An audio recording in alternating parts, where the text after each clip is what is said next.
New rule, the Me Too movement, which turns 8 years old in October, needs an actual new rule. We need to keep two thoughts in our head at once. One, Diddy is a bad dude, really bad, like the worst thing in rap since Hammer Pants. If Diddy walks free, it will be because his lawyers can point to an endless stream of text from Cassie expressing what's often called enthusiastic consent to their sex life. Stories like this obviously give us insight into his character. They support everything else, but this isn't what he's being charged. Everyone is sexy as shit and you're working on a song called Slut Up My Goo Machine. So, apparently, the Diddy trial has become everyone's favorite reality show.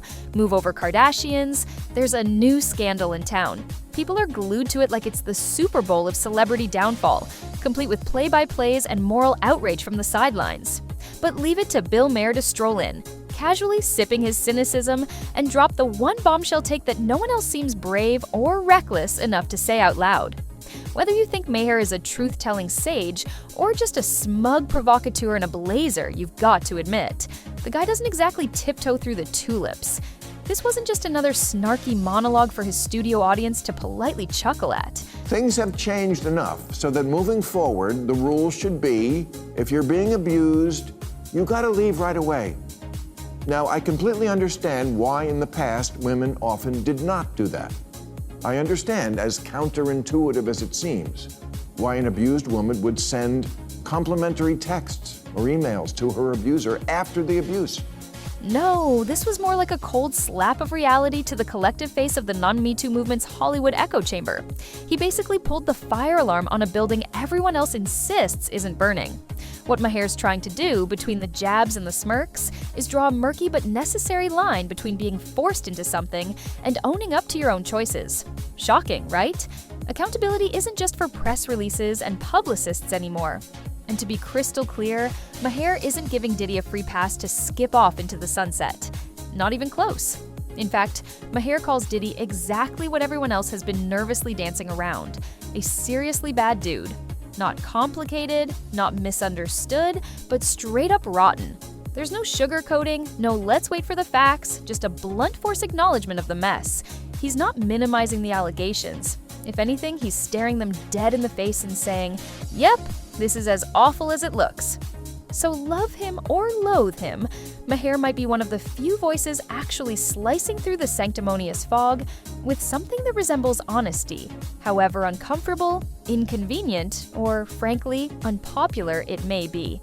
Maher really went there, tossed the baby oil and locked the guy up, he says, alluding to the utterly charming allegations involving covert surveillance and those ever so wholesome, meticulously planned freak-off soirees.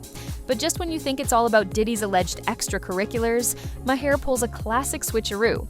No, the real headline isn't Diddy, it's what this sordid mess supposedly represents. According to Maher, the Me Too movement, now a mature, wise 8 years old, is in desperate need of a glow-up. Not a mild tweak, mind you, but a full-blown new rule.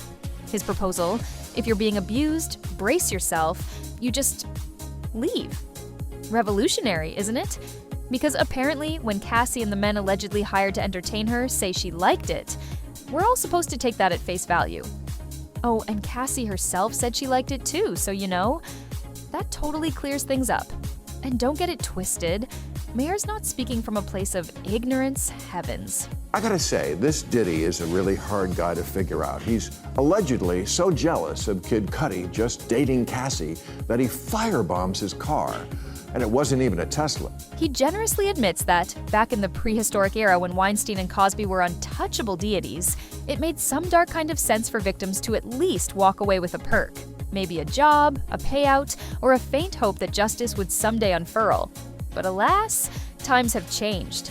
The legal system has evolved, the culture has shifted, and so, Maher insists, must the excuses. In an era where women felt for good reason that OG predators like Bill Cosby and Harvey Weinstein would never be held accountable, why not at least get something out of it? These men were surrounded by all sorts of enablers, skeptical cops, assistants who lured women into unsafe spaces, cowards who knew what was going on but didn't dare expose the person who signed their paycheck. In that scenario, it was not illogical for an abused woman to say, well, if I can't get justice for my pain, Can I at least get a receipt? It's not 2005 anymore, people. Women have voices now. They're actually using them. Predators are occasionally getting sentenced. We're living in an age where being rich and famous doesn't automatically buy you a get-out-of-consequences-free card. Reporting is up. Awareness is up. And if you listen to Maher, apparently it's time for victims to just get up and walk out the door.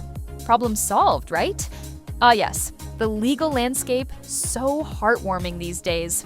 Prosecutors are suddenly feeling bold, and the whole "just listen to women" mantra doesn't quite carry the automatic courtroom weight it once did. And now comes the messy part, which Maher gleefully wades into. In Diddy's case, one of the juiciest weapons his legal team might wield is Cassie's own words. That's right, texts dripping with enthusiasm, romantic emojis, sultry notes, maybe even a bold declaration of consent, all lovingly typed out by the very person now calling him a predator. How inconvenient. But don't worry, this isn't victim blaming, Maher insists. No, this is just the cold, hard reality of courtrooms where evidence still matters. His take? If you're going to report abuse someday, maybe don't flood your abuser's inbox with flirty little messages in the meantime. Radical suggestion: try filing a police report instead of writing love notes. Now, Maher isn't completely heartless. He does acknowledge that walking away isn't exactly a spa day. But then he asks, with all the subtlety of a sledgehammer, how much longer we're going to keep up the charade that it's always utterly impossible to leave. Sure, take every accusation seriously, of course, but maybe act like you mean it. Because, Maher snipes, it's a little tough to square "he destroyed my life" with still saved under daddy in my contacts and texting him heart emojis a decade later. Maybe, just maybe, if you want the world to believe your pain, stop leaving a digital trail that screams, "I was kind of into it." And just when you thought the music industry might get a free pass, Maher makes sure to shine a harsh spotlight there too. He doesn't sugarcoat a thing. Picture it. 3 a.m. studio sessions soaked in ego, hormones, and desperate dreams of stardom. According to Maher, this isn't just a place for creating beats. It's a perfectly engineered trap for emotional manipulation, power games, and blurred lines dressed up in auto-tune. He's not glamorizing any of it. In fact, he's practically holding up a neon sign that says, "This entire industry is one giant red flag." And then, with his usual scalpel and a smirk approach, he asks the one question that sends Hollywood and Twitter into cold sweats. What exactly are people willing to trade for fame? This isn't just about Diddy and his alleged horror house of surveillance and luxury seduction. Maher throws FKA Twigs into the mix, her lawsuit against Shia LaBeouf over what she described as a relentless, abusive relationship.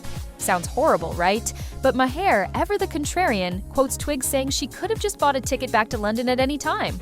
First class, even. So, what stopped her? Spoiler. He doesn't think it was lack of options, and then he connects the dots no one wants connected. Cassie, he suggests, stayed not because she was trapped in some dungeon of despair, but because she liked the perks, the career boost, the red carpet access, the luxury lifestyle, all courtesy of Mr. Diddy. And then Maher drops the mic with a reference that makes everyone shift uncomfortably: Tina Turner.